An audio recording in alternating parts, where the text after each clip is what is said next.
Interesting.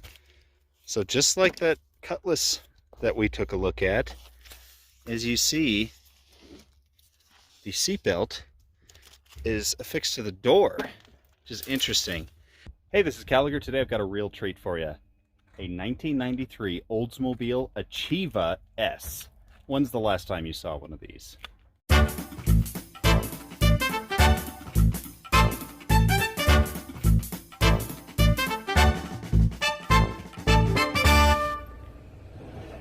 Introducing for 1991 the Oldsmobile Achieva S on the GM N-Body platform, shared with its siblings, the Pontiac Grand Am and the Buick Skylark. Brought in to replace the old Cutlass Calais, sharing both the same N-Body platform and even wheelbase, the Achieva was supposed to be the Oldsmobile compact car with attitude. But was it?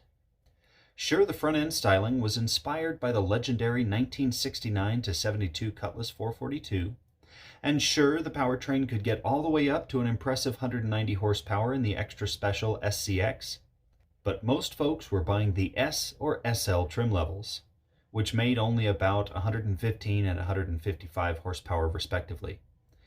Weighing in at 2,800 pounds and being propelled with a papier-mâché automatic transmission, the Achieva SC could get up to 60 miles an hour in a reasonable 9.4 seconds.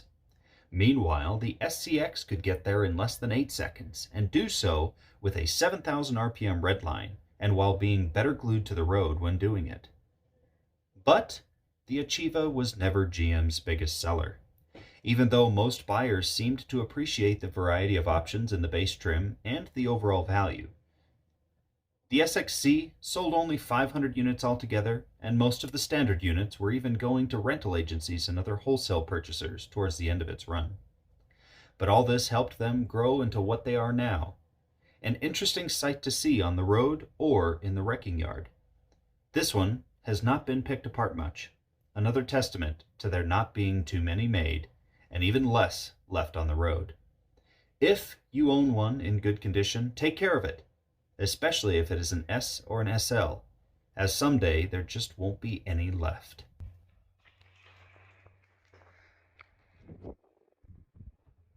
Those wheels are kind of neat, and they are wheels, not hubcaps, and you gotta admit this grille design was a little bit of a risk, and I like a risk taken when it comes to automotive design.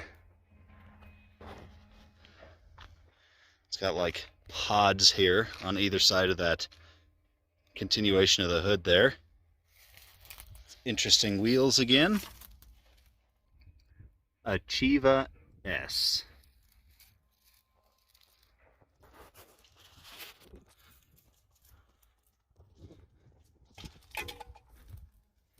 Take a look at the back here.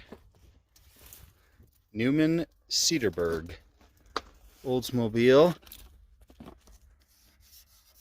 I'm going to take this badge. This is when ABS was a big deal.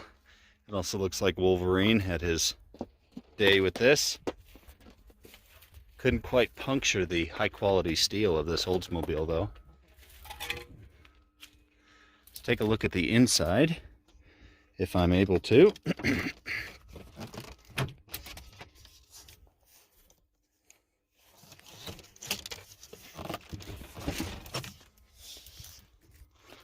Interesting.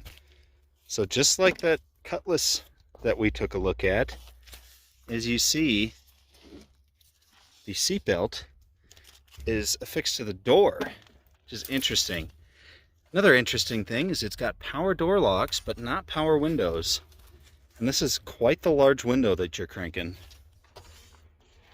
Window is busted out for ease of checking out the back seat without having to get into it.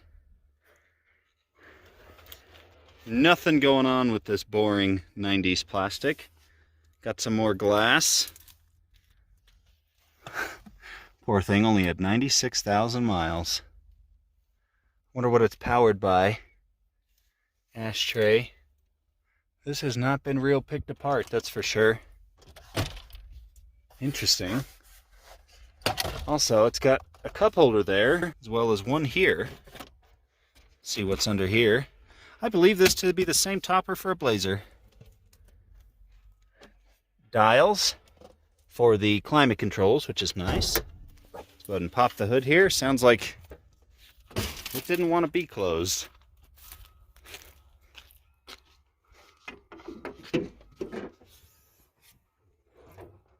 Quad overhead cam.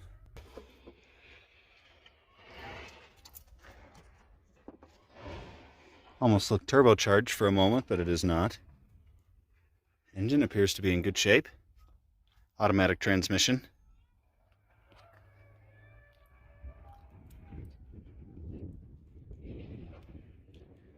There she is. Very boring 90s taillights for sure. Well, thanks for watching me in this Achieva. Time to move on. Across from the Chrysler Sebring convertible my mother used to drive, I found another Oldsmobile Achieva. This one, an SC.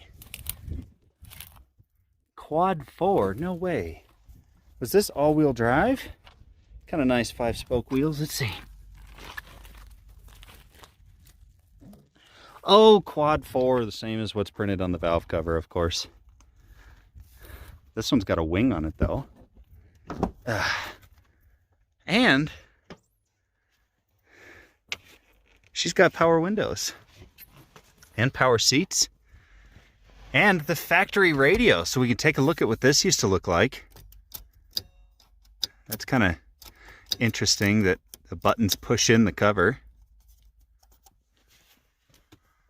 Our windows, this one had 151,000 miles, a little bit more.